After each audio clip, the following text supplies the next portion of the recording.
Hi, it's me from the future, sort of. Now, the video you're about to see I uploaded about 6 weeks ago, and a little bit has changed. So I thought I'd just jump on at the start here before the video goes out because, yeah, rather than recreate the whole video, I'll just tack this bit in because the first part of this video is still relevant, but after installing the module, there's a better place for it. Let's just say there's a much better place. A few people that have also installed the unit believe so as well. So in consultation with a couple of other people who are installing this as well, one of the guys in Sydney found a better spot for it using the existing wiring, so you don't have to make any additional looms or anything like that, and it is a much better spot for this unit. That's part two, so if you want to see where the unit is, just go to part two. But if you want to see the whole install, just watch the whole lot because, yeah, it's been fun. It's been an interesting little install, this one. Just trying to work out where things go and the best spot for it. Just goes to show that the manufacturer isn't always right. And it just takes a few little people to show them something better. Anyway, I'm currently off to pick up a few other parts from the post office that you'll see in a video in, I'm trying to think how many got currently loaded on YouTube. I think 3 weeks time. I think 3 weeks time you'll see what I'm picking up today. The sun actually is out. It's 13 degrees, but the sun's out. Compared to yesterday, which was ridiculous. Yeah, so it's springtime, so we have everything ranging from 30 degrees to, I think the weekend we're gonna have snow, so yeah, go figure. Anyway, enjoy this part, and yeah, we'll come back and we'll have a chat once that's done.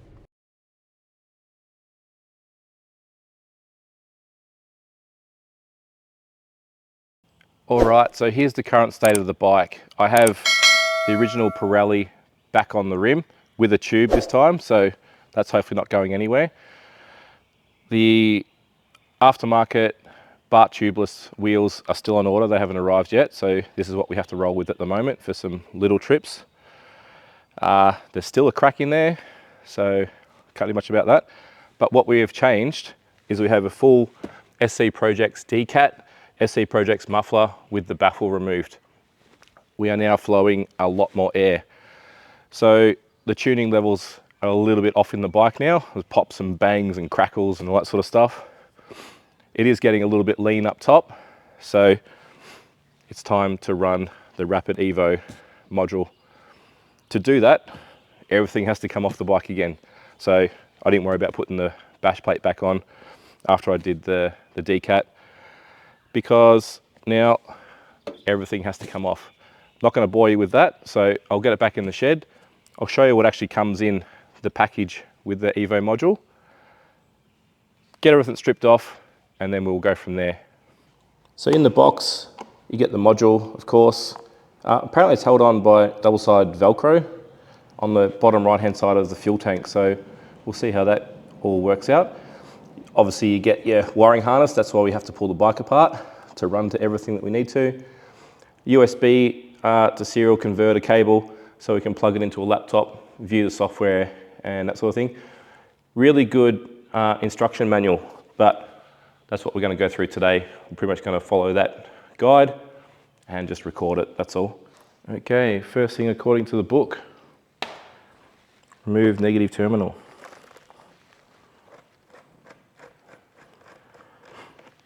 This way we don't have any shorts or anything. Okay, now we grab our harness.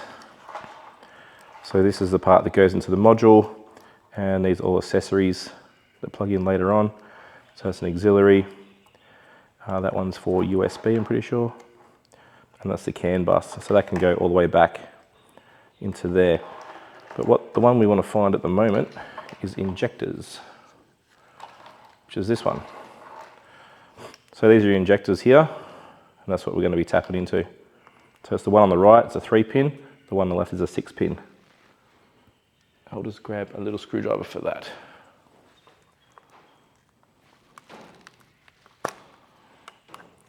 Just take this rubber grommet off because we'll adjust that later on. If you didn't know, there's actually some more pins in the factory. Just there. So all this is an inline harness. So we're plugging one into one, so male into female, and male into female. Okay, so now all that is in line. I'm going to tidy all this up a bit later.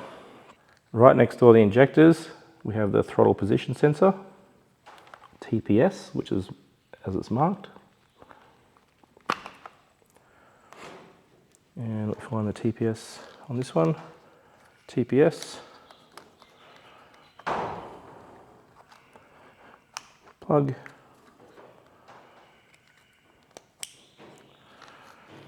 Have to figure a way to get this so it all sits nicely underneath the tank, but we'll get to that later. Right, what is next? So next up on the list we have the crank sensor, which is this one, and the front O2 sensor, which is this one here. So we need to manipulate the cables down the frame to get to here. Having big hands does not help with this task. Okay, there's the crank sensor. Now I'll just do the same with the O2 sensor for the front cylinder. Start with the O2 sensor. It's that one.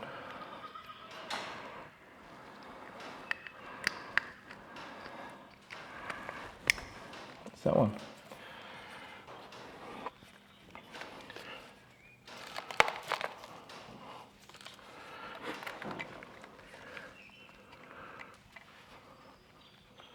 The crank angle sensor has this metal bar on it, so you just got to unslot the metal bar. It comes off.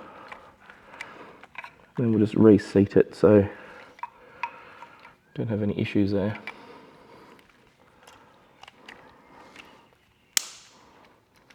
Okay, plug this one in.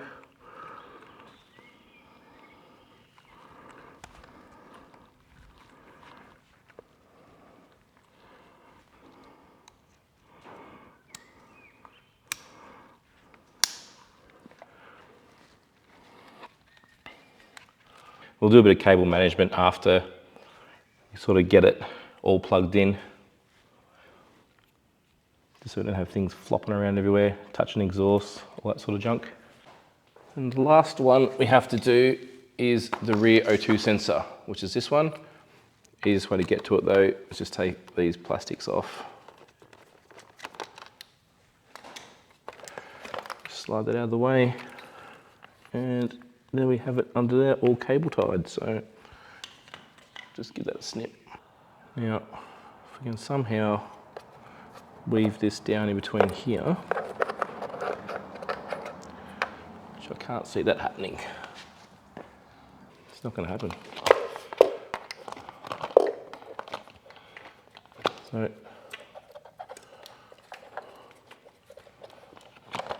seeing the best way that can go without causing any issues. I think that's it there. Just have to run it over the top. I think that's the best we can do for that one. Alright, so we'll cable tie that, tuck all that back in, pop that cover back on. And then the only other thing we have to do is put the negative onto the negative side, plug in the computer, which is going to sit like here underneath the tank, like velcroed up the back, and make sure we still have access to this part for the computer. So it's pretty much all cable tied up, everything's out of the way. Hopefully the fuel tank's going to sit there okay, otherwise I'll have to just jiggle it around a little bit to make it fit. Plug the computer in, then that's going to sit under the fuel tank just there. So I'll plug the USB cable in for the moment. Just take that out and put it to the side. This does come with a Desert X tune already on it, but I just want to see what it's doing on the computer. See how much we can actually change. So we'll just plug this in for the moment. Let that dangle down the side. Only other thing is put the negative terminal back on and pop the fuel tank back on. So we've got the cable coming from the new loom. Okay, I'll whack a little cable tie around that so it doesn't go anywhere. That should be good to go. As far as placement for the computer, that's the only spot that I can see where it fits and the tank is. I've had the tank on and off about 3 or 4 times. Tried seeing it under there, it doesn't fit. Tried moving it around, it doesn't fit. Without rewiring it and putting it up more towards the front of the tank, it doesn't want to go anywhere. This is the location all around this area. Is the location on the picture, but yeah, it's not a very good picture. So I think that'll be okay. Just put a big cable tie in that'll hold it in there.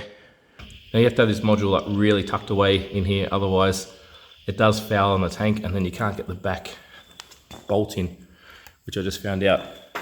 So it's really tucked in down the side there now. Should be all good to go for about the 5th time. Okay, I've just plugged the computer in. The bike is completely off. It still picks up some of the signals though. So what do you got there? Got RPM in the top left, throttle position sensor on the left, duty cycle low, ignition, injection, switching gear. You can get a Bluetooth module for this as well, so you can actually do all this on your phone, which I might get in the future. But all I want to do now is we'll start her up.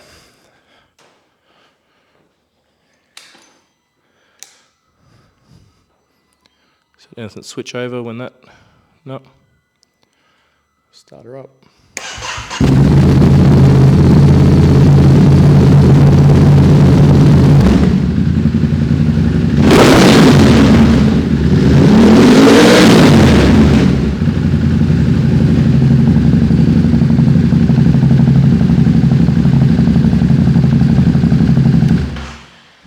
Alrighty, so I've just plugged that in and started it up. When I first started it up without this module on there, it wouldn't idle below 2000 RPM with this straight through muffler on. Like there was just no way, even warmed up, it wasn't getting down there. I noticed as soon as I plugged this in and started the bike up, running really rich, calibrating itself straight away, as soon as I touched the throttle, like the slightest little touch of it, the revs went through the roof. So it was adjusting the TPS at the same time. As soon as the bike warmed up, everything came good. So I think that's a bit of a win. You can modify a few little graphs on there. I'm not going to touch any of that just yet until I get some more data. I've got to take this for a bit of a ride first, make sure it's recalculating and calibrating itself correctly. But yeah, so far so good. Even just by self-correcting the idle RPM, that's more than enough. Just by revving it then, a lot smoother through the rev range. I think I revved it out to 8500. I've never revved this bike to 8500 before. That's just how she wanted to go.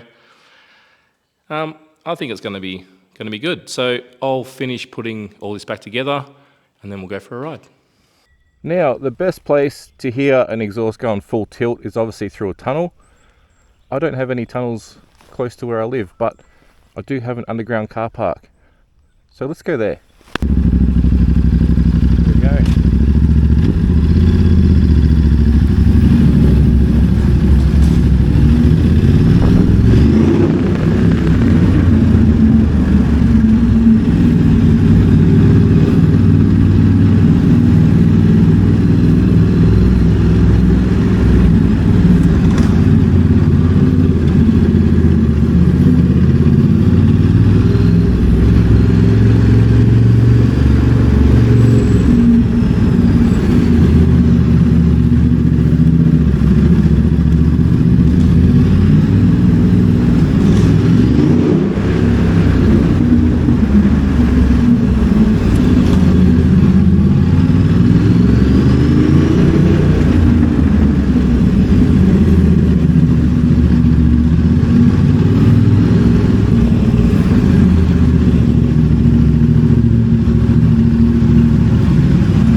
Okay, so how did it go? Went really well. So no problems there at all. Everything's working as it should. Currently at Loyang power station, which is that one there. There's Loyang A and Loyang B is behind it. Yeah, everything's running today, looks like. So all the steam stacks are going. And that's Loyang open cut. All this is supposed to be closed down by 2035, but I believe they just got an extension because they haven't built anything to replace it. So when I was installing the module on this bike, so it's the module there at the moment, it's the bottom left corner of it, it's pushing on the wires and the brake lines a little bit. So I contacted Rapidbike Australia, who are the distributor for Dimsport, the people that make this, because I said, why can't the module be underneath the pillion seat? Just need to have an extension piece made up in the loom and you can move it there.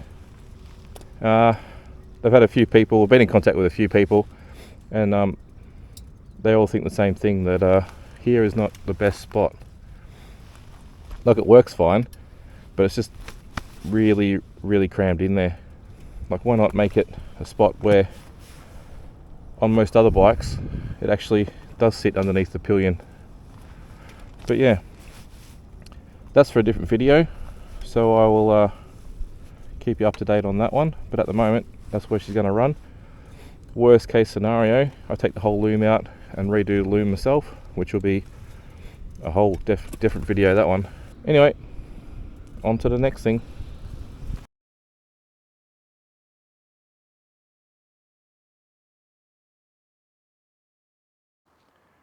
Okay, part 2 of the Rapid Evo module. So currently it's sitting underneath the fuel tank. Now the updated diagram, which I'll go through properly once I get the tank off, it's going to move it from just underneath the tank to just behind the battery, sort of half under the pillion seat here. Still using the current wiring harness, so was thinking that we'd have to get adapters and extend the cables and that sort of thing. But shout out to Ian up in Sydney. He had a bit of time when he was installing his, worked out a way to put it in a better location, and that's the current wiring that Dimsport are going with. So let's do it. First of all, got to get the tank off. Today is a better day than any to do this. It was 30 degrees in here yesterday. It's currently 7 degrees and raining outside. So fun. Yeah, all right, let's get all this off and then we'll work a few things out. Okay, so the tank is off. Now the plan is to move the unit from here to up just underneath this bracket here. So a couple of things we need to do. We need to disconnect the crank sensor on this side here because we need to probably reroute that. Need to take this bracket off, but before we do all that, we'll take the negative off the battery again. Just pop that back in so we don't lose it. All right, let's move these out of the way. Let's move this.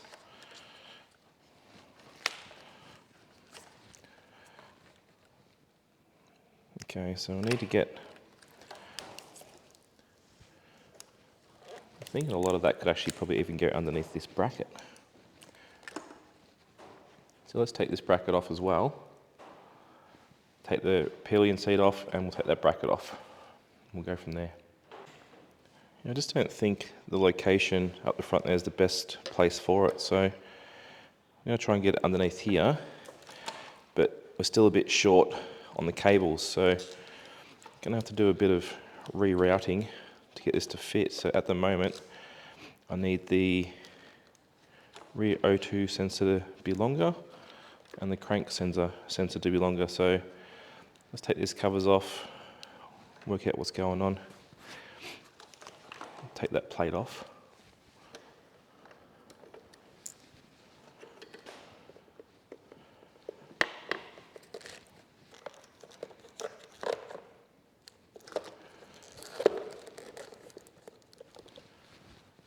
I'll unplug this crank sensor so we can work out, get more out. That's the extra I've got for the front O2 sensor. So there's heaps of room on that.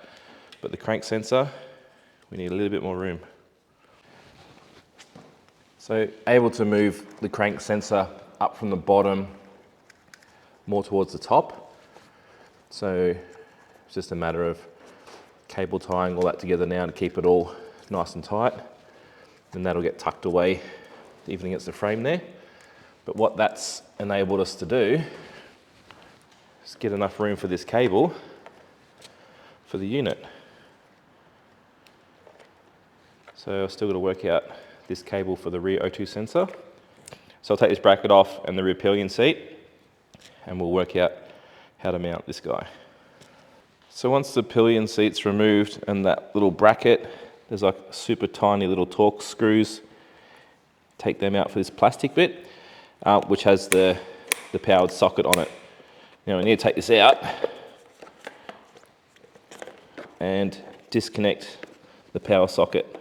So we just disconnect that and unscrew.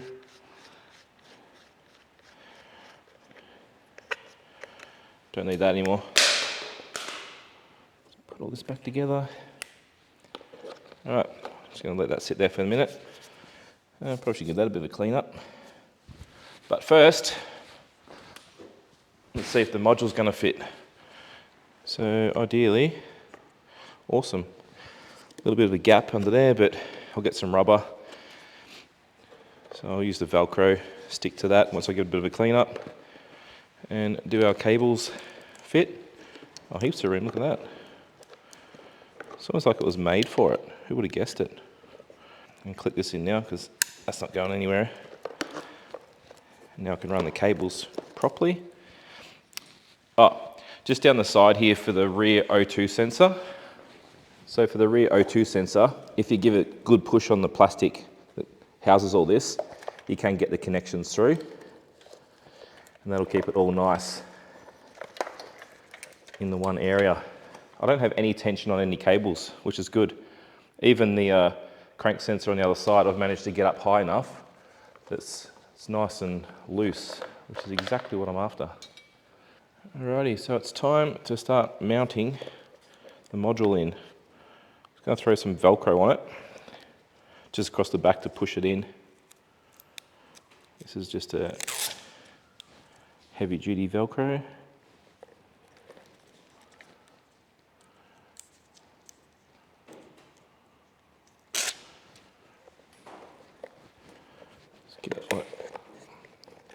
Try and get it like right up the back.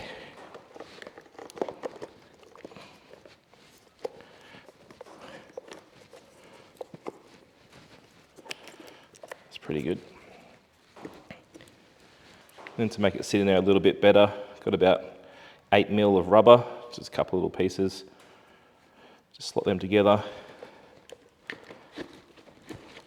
Just to put a bit more pressure down from the top.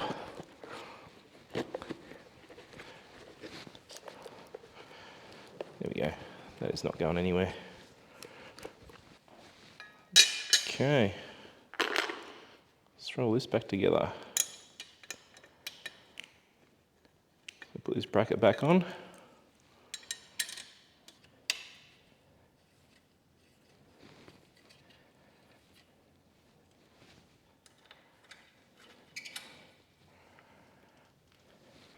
All right, the one thing that's left, hook the negative back up.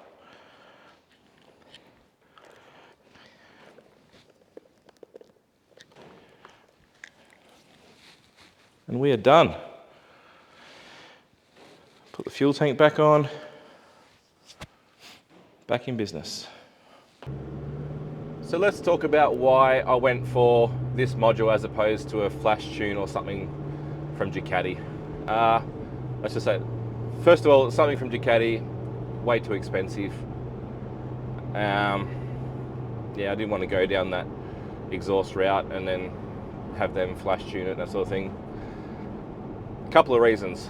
My Ducati dealer is like the other side of Melbourne, so getting there and that, whereas I can have this shipped to me, put it in myself, learn more about the bike, understand what's going on, that sort of thing.